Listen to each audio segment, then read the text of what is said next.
हाय दोस्तों, कैसे हैं। दोस्तों, आप लोगों का हमारे चैनल यस एडू वर्ल्ड में बहुत बहुत स्वागत है। दोस्तों, इस चैनल पर आप लोगों को डेली जॉब अपडेट्स मिलती हैं, एग्जाम के बारे में इंफॉर्मेशन मिलती है और आप लोगों को अदर इम्पॉर्टेंट एजुकेशनल कंटेंट भी मिलता है जो आप लोगों के लिए काफ़ी बेनिफिशियल होता है। दोस्तों, इस चैनल पर आप लोगों को जेन्युइन इन्फॉर्मेशन दी जाती है, ट्रू इन्फॉर्मेशन देने की कोशिश की जाती है। यहाँ पर आपको फर्जी इन्फॉर्मेशन नहीं मिलती है। दोस्तों, इस चैनल पर ज़्यादातर वीडियो में आप लोग देख सकते हो, आप लोगों को सोर्स दिखाने की भी कोशिश की जाती है कि ये जो इन्फॉर्मेशन आई है कहाँ से आई है।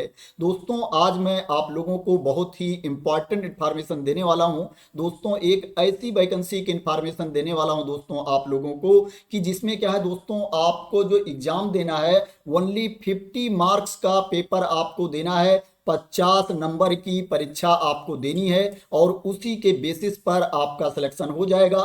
दोस्तों, परमानेंट गवर्नमेंट जॉब है, सेंट्रल गवर्नमेंट की जॉब है। और दोस्तों, अगर आप 10वीं पास हैं, 12वीं पास हैं, आपके पास ग्रेजुएशन की डिग्री है, आपको कोई एक्सपीरियंस नहीं है, आप फ्रेशर हैं, फिर भी आप इस जॉब के लिए अप्लाई कर सकते हैं। दोस्तों, अगर आप मेरे चैनल पर नए हो और चैनल को अभी तक सब्सक्राइब नहीं किया है तो दोस्तों सब्सक्राइब कर लेना, क्योंकि ये चैनल आप लोगों के लिए काफ़ी बेनिफिशियल रहेगा। चाहे आप जॉब सीकर हो या क्या है, आप अपना नॉलेज इंक्रीज करना चाहते हो, नॉलेज इंप्रूव करना चाहते हो। तो चलो दोस्तों स्टार्ट करते हैं। मैं आपको बताता हूँ मैं किस वैकेंसी की बात कर रहा हूँ। दोस्तों, मैं ये जो वैकेंसी की बात कर रहा हूँ, ये वैकेंसी निकली है सेंट्रल पोल्यूशन कंट्रोल बोर्ड में, सीपीसीबी में ये वैकेंसी निकली है। इसमें एप्लीकेशन स्टार्ट हो चुका है। जो एप्लीकेशन की स्टार्टिंग डेट है वो 7 अप्रैल 2025 है और जो एप्लीकेशन की लास्ट डेट है वो 28 अप्रैल 2025 है।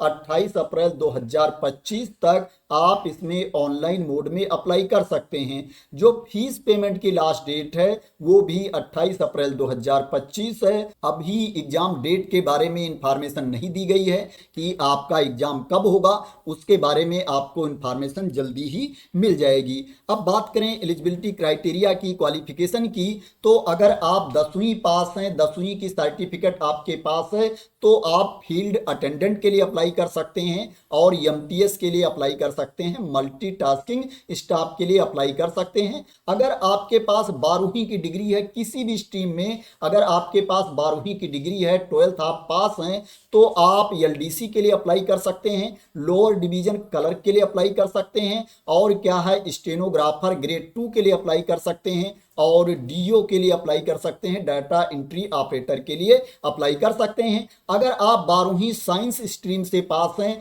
तो आप जूनियर लेबोरेटरी असिस्टेंट के लिए अप्लाई कर सकते हैं। दोस्तों, इसमें जो एलडीसी की वैकेंसी है और डीओ की वैकेंसी है, डाटा एंट्री ऑपरेटर की वैकेंसी है, इसमें आपको टाइपिंग भी आनी चाहिए। जो आपकी टाइपिंग स्पीड होनी चाहिए 30 वर्ड्स पर मिनट आपकी टाइपिंग स्पीड हिंदी में होनी चाहिए और 35 वर्ड्स पर मिनट आपकी टाइपिंग स्पीड इंग्लिश में होनी चाहिए। अगर आप स्टेनोग्राफर के लिए अप्लाई करना चाहते हो तो आपको स्टेनोग्राफी का नॉलेज होना चाहिए, शॉर्ट हैंड का आपको नॉलेज होना चाहिए। अगर आपको स्टेनोग्राफी का नॉलेज है, आप 12वीं पास हैं, तो आप स्टेनोग्राफर के लिए अप्लाई कर सकते हैं। इसके अलावा अगर आपके पास कोई भी 12वीं की डिग्री है और आपको टाइपिंग आती है तो आप एलडीसी के लिए और डीओ के लिए अप्लाई कर सकते हैं। अगर आपके पास 12वीं की डिग्री साइंस स्ट्रीम से है तो आप जूनियर लेबोरेटरी असिस्टेंट के लिए अप्लाई कर सकते हैं। अगर आपके पास ग्रेजुएशन की डिग्री है तो क्या है, आप यूडीसी के लिए अप्लाई कर सकते हैं। कोई भी ग्रेजुएशन की डिग्री आपके पास हो,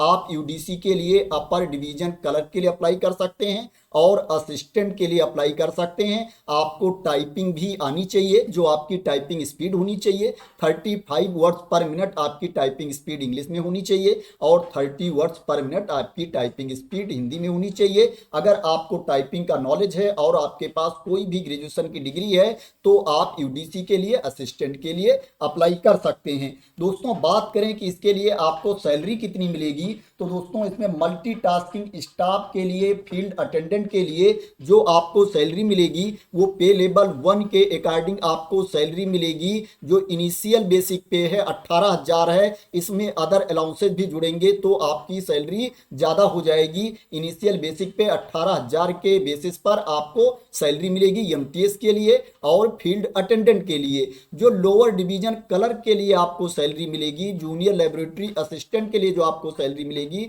ये पे लेवल 2 के अकॉर्डिंग आपको सैलरी मिलेगी। इसमें जो इनिशियल बेसिक पे होगा 19,900 रुपये होगा, 19,900 इनिशियल बेसिक पे होगा। इसके बेसिस पर आपको सैलरी मिलेगी। अगर स्टेनोग्राफर ग्रेड 2 की बात की जाए, डीओ की बात की जाए, यूडीसी की बात की जाए, तो इसके लिए जो आपको सैलरी मिलेगी वो पे लेवल 4 के अकॉर्डिंग आपको सैलरी मिलेगी। इसमें जो इनिशियल बेसिक पे होगा 25,500 रुपये होगा, 25,500 रुपीज आपका इनिशियल बेसिक पे होगा। इसमें अदर अलाउंसेस भी जुड़ेंगे तो आपकी अच्छी खासी सैलरी इसमें हो जाएगी। असिस्टेंट के लिए जो आपको सैलरी मिलेगी, इसमें सैलरी ज़्यादा मिलेगी, पे लेवल 6 के अकॉर्डिंग आपको सैलरी मिलेगी। इसमें जो इनिशियल बेसिक पे है 35,400 रुपीज़ है, 35,400 रुपये इनिशियल बेसिक पे है, जिसके बेसिस पर आपको सैलरी मिलेगी। अब एज की बात करें कि इसमें आपकी एज कितनी होनी चाहिए, तो इसमें जो मिनिमम एज है, न्यूनतम उम्र है वो 18 ईयर्स है, 18 साल है। और जो मैक्सिमम एज है, अधिकतम उम्र सीमा है, एक पोस्ट को छोड़ करके, असिस्टेंट की पोस्ट को छोड़ करके और जो दूसरी पोस्ट मैंने बताई है उसके लिए जो अधिकतम उम्र है वो 27 साल है, 27 ईयर्स अपर एज लिमिट है। और जो असिस्टेंट की पोस्ट है उसमें जो अपर एज लिमिट है 30 ईयर्स है, 30 साल तक के अभ्यर्थी असिस्टेंट की पोस्ट के लिए अप्लाई कर सकते हैं। और जो दूसरी पोस्ट है उसमें 27 साल तक के अभ्यर्थी अप्लाई कर सकते हैं। जो छूट की क्राइटेरिया के अंतर्गत आते हैं उनको क्या है, अपर एज लिमिट में छूट भी मिलेगी, रूल के अकॉर्डिंग उनको छूट भी मिलेगी। अभी मैं आपको बता दूंगा कि किसको कितनी छूट मिलेगी। अब दोस्तों फीस की बात करें कि किसको कितनी फीस पे करनी पड़ेगी। अगर आप जनरल कैटेगरी में आते हैं, ओबीसी कैटेगरी में आते हैं, ईडब्ल्यूएस कैटेगरी में आते हैं तो आपको 500 रुपीज फीस पे करना पड़ेगा, 500 रुपये फीस पे करना पड़ेगा। अगर आप एससी कैटेगरी में आते हैं, एसटी कैटेगरी में आते हैं, जो पीडब्ल्यूबीडी कैटेगरी के कैंडिडेट हैं, ईएसएम कैटेगरी के कैंडिडेट हैं या महिला अभ्यर्थी हैं, उनको कोई फीस नहीं पे करना है। वो इसमें फ्री ऑफ कास्ट इसमें अप्लाई कर सकते हैं, निःशुल्क आवेदन कर सकते हैं। दोस्तों फीस को लेकर के एक बात और क्लियर करनी है दोस्तों, इसमें जो 500 रुपये फीस पे करना है ये 500 रुपीज उनको पे करना है जिनका एग्जाम 1 घंटे का है। जिनका एग्जाम 1 घंटे से ज्यादा है उनको ज्यादा फीस पे करना है। लेकिन दोस्तों आप लोगों को परेशान होने की जरूरत नहीं है, जो पोस्ट मैंने बताई है इसके लिए आपको 500 रुपीज ही फीस पे करना है, क्योंकि इसमें एग्जाम 1 घंटे का ही होगा। दोस्तों इसके अलावा अदर पोस्ट के लिए भी वैकेंसी है दोस्तों, उसमें क्या है एग्जाम जो है वो ज्यादा टाइम का है, 1 घंटे से ज्यादा का पेपर है तो उनको ज्यादा फीस पे करनी पड़ेगी। दोस्तों अब बात करें कि इसमें आपका सिलेक्शन कैसे होगा, तो दोस्तों इसमें रिटन एग्जाम होगा, लिखित परीक्षा होगी। और दोस्तों जो रिटन एग्जाम होगा वो ऑनलाइन मोड में होगा, ऑनलाइन एग्जाम होगा और उसमें मल्टीपल चॉइस क्वेश्चंस आपसे पूछे जाएंगे, बहुविकल्पीय प्रश्न आपसे पूछे जाएंगे। दोस्तों रिटन एग्जाम के बेसिस पर आपका सिलेक्शन होगा। दोस्तों रिटन एग्जाम के अलावा क्या है, इसमें स्किल टेस्ट भी होगा, टाइपिंग टेस्ट भी होगा। दोस्तों जिनका टाइपिंग टेस्ट है उनका टाइपिंग टेस्ट होगा, और जिन्होंने स्टेनोग्राफर के लिए अप्लाई कर रखा है जिसमें क्या है स्टेनोग्राफी मांगी गई है उसमें स्टेनोग्राफी का टेस्ट होगा। बात करें इसमें कितने क्वेश्चंस पूछे जाएंगे, उसके लिए आपको मार्क्स कितने मिलेंगे, कितना आपको टाइम मिलेगा, तो इसमें क्या है 50 क्वेश्चंस पूछे जाएंगे, 50 प्रश्न पूछे जाएंगे और उसके लिए आपको 50 मार्क्स मिलेगा, 50 अंक मिलेगा। और जो आपको टाइम दिया जाएगा वो 1 घंटे का टाइम दिया जाएगा, 60 मिनट्स का टाइम आपको दिया जाएगा। और जो क्वेश्चंस आपसे पूछे जाएंगे वो जनरल एप्टीट्यूड से पूछे जाएंगे, जीके से पूछे जाएंगे, इंग्लिश से पूछे जाएंगे, मैथ से पूछे जाएंगे। दोस्तों ये क्या है मैंने जनरल में यहाँ पर लिख दिया है। दोस्तों जो डिटेल सिलेबस है उसके लिए क्या है दोस्तों मैं दूसरी वीडियो बनाऊंगा और आप लोगों को पूरी इंफॉर्मेशन दूंगा कि डिटेल में सिलेबस क्या है, किस किस टॉपिक से प्रश्न पूछे जाएंगे। दोस्तों इसमें निगेटिव मार्किंग भी होगी। दोस्तों अगर आप किसी प्रश्न का गलत उत्तर देते हो तो एक गलत उत्तर के लिए 0.16 मार्क्स आपके काट लिए जाएंगे, 0.16 अंक आपके काट लिए जाएंगे। दोस्तों इसमें बहुत ज़्यादा टफ निगेटिव मार्किंग नहीं है, इसमें आपके बहुत ज़्यादा अंक नहीं काटे जा रहे हैं गलत उत्तर के लिए। ज़्यादातर एग्जाम में जो निगेटिव मार्किंग होती है उसमें एक रॉन्ग आंसर के लिए, वन रॉन्ग आंसर के लिए 0.25 मार्क्स काटे जाते हैं, 0.25 अंक काटे जाते हैं। और बहुत एग्जाम ऐसे होते हैं जिसमें क्या है बहुत ज़्यादा हार्ड निगेटिव मार्किंग होती है, बहुत ज़्यादा टफ निगेटिव मार्किंग होती है, उसमें एक गलत उत्तर के लिए एक अंक काट लिए जाते हैं। लेकिन इस एग्जाम में एक गलत उत्तर के लिए 0.16 मार्क्स आपके काटे जाएंगे, 0.16 अंक आपके काटे जाएंगे। तो दोस्तों आशा करते हैं कि आपको क्लियरिटी मिल गई होगी कि इसमें सिलेक्शन का प्रोसेस क्या है, आपका सिलेक्शन कैसे होगा। रिटन एग्जाम होगा और क्या है आपका टाइपिंग टेस्ट या स्टेनोग्राफी का टेस्ट होगा, कंप्यूटर प्रोफिशिएंसी का टेस्ट होगा और उसी के बेसिस पर आपका सिलेक्शन हो जाएगा। 50 प्रश्नों का आपका पेपर होगा, 1 घंटे का टाइम आपको दिया जाएगा। अब दोस्तों बात करें इसमें जो एज लिमिट पे छूट मिलेगी,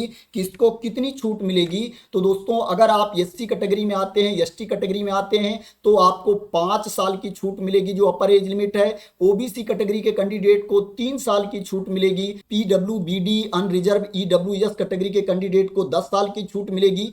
पीडब्ल्यूबीडी ओबीसी कैटेगरी के कैंडिडेट को 13 साल की छूट मिलेगी और पीडब्ल्यूबीडी एससी एसटी कैटेगरी के कैंडिडेट को 15 साल की छूट मिलेगी। अब बात करते हैं इसमें आपको अप्लाई कैसे करना है। दोस्तों जो अप्लाई करने का लिंक है उसको क्या है मैं डिस्क्रिप्शन में डाल दूंगा, जो वीडियो के नीचे डिस्क्रिप्शन है उसमें इसको मैं डाल दूंगा। वहां से क्या है आप इस लिंक को कॉपी कर सकते हो, डायरेक्टली इस पेज पर आ सकते हो। दोस्तों आप देख सकते हो मेरे सामने जो अप्लाई करने का पोर्टल है वो ओपन है। पहले इसमें आपको रजिस्ट्रेशन करना पड़ेगा। रजिस्ट्रेशन करने के लिए आपको क्लिक हियर टू रजिस्टर पर क्लिक करना पड़ेगा। जब इस पर आप क्लिक कर देंगे तो आपके सामने रजिस्ट्रेशन वाला पेज ओपन होकर के आ जाएगा। आपको यहाँ पर पूरी डिटेल्स डाल करके जो डिटेल्स मांगी जा रही है आपको अपना रजिस्ट्रेशन कंप्लीट कर लेना है। उसके बाद क्या है दोस्तों आपको लॉग इन करके अप्लाई कर देना है। अब दोस्तों मैं आप लोगों को बताता हूं कि वेबसाइट पर जा करके आप अपने आप इस वैकेंसी की डिटेल्स को कैसे देख सकते हैं, क्योंकि मैंने इनिशियल में ही आप लोगों को बताया है कि ज्यादातर वीडियो में मैं सोर्स दिखाता हूं, आप लोगों को सोर्स बताता हूं कि कहां से ये डिटेल्स आई है, ये इंफॉर्मेशन आई है। तो दोस्तों ये वेबसाइट है सेंट्रल पोल्यूशन कंट्रोल बोर्ड की, ये वेबसाइट है। जब ये वेबसाइट आप ओपन कर लेंगे तो दोस्तों आप ऊपर देखेंगे यहां पर जॉब्स दिया गया है, आपको इसके ऊपर क्लिक कर देना है। जब इसके ऊपर आप क्लिक कर देंगे तो आपके सामने ये वाला पेज ओपन होकर के आ जाएगा। दोस्तों यहां पर देख सकते हो यहां पर दिया गया है CPCB invites application for recruitment to the different post in CPCB on direct recruitment basis। दोस्तों यहीं पर देखोगे आप एडवर्टाइजमेंट दिया गया है। अगर आप एडवर्टाइजमेंट पर क्लिक कर देंगे तो ये नोटिफिकेशन वाली PDF ओपन होकर के आ जाएगी, जिसमें वैकेंसी के बारे में इंफॉर्मेशन दी गई है, क्वालिफिकेशन के बारे में इंफॉर्मेशन दी गई है, आपको अप्लाई कैसे करना है उसके बारे में इंफॉर्मेशन दी गई है। हिंदी और इंग्लिश दोनों में ये इंफॉर्मेशन दी गई है। दोस्तों यहीं पर आप देखोगे यहाँ पर ये एप्लीकेशन वाला पेज दिया गया है, लिंक दिया गया है, इसके ऊपर आपको क्लिक कर देना है। जब इसके ऊपर आप क्लिक कर देंगे तो आपके सामने जो एप्लीकेशन का पोर्टल है वो ओपन होकर के आ जाएगा। प्लस दोस्तों यहां पर भी दिया गया है एप्लीकेशन फॉर्म के नीचे देखोगे डायरेक्ट के नीचे इसके ऊपर क्लिक कर देंगे आप तो आपके सामने ये वाला पेज ओपन होकर के आ जाएगा जिसमें लिंक दिया गया है, आप इसके ऊपर क्लिक कर सकते हैं। जब इसके ऊपर आप क्लिक कर देंगे तो आपके सामने रिक्रूटमेंट पोर्टल ओपन होकर के आ जाएगा। तो दोस्तों आशा करते हैं कि आपको क्लियरिटी मिल गई होगी इस वैकेंसी के बारे में। दोस्तों ये जो वैकेंसी निकली है सेंट्रल पोल्यूशन कंट्रोल बोर्ड के अंतर्गत, दोस्तों ये जो आपकी नौकरी होगी सेंट्रल गवर्नमेंट के अंतर्गत आपकी नौकरी आएगी, भारत सरकार के अंतर्गत आपकी ये नौकरी आएगी। अगर आप यहां पर जॉब करना चाहते हैं तो दोस्तों आप इसमें अप्लाई कर सकते हैं। एप्लीकेशन की लास्ट डेट के बारे में दोस्तों मैंने आप लोगों को ऑलरेडी बता दिया है कि एप्लीकेशन की लास्ट डेट क्या है। दोस्तों एप्लीकेशन की लास्ट डेट 28 अप्रैल 2025 है।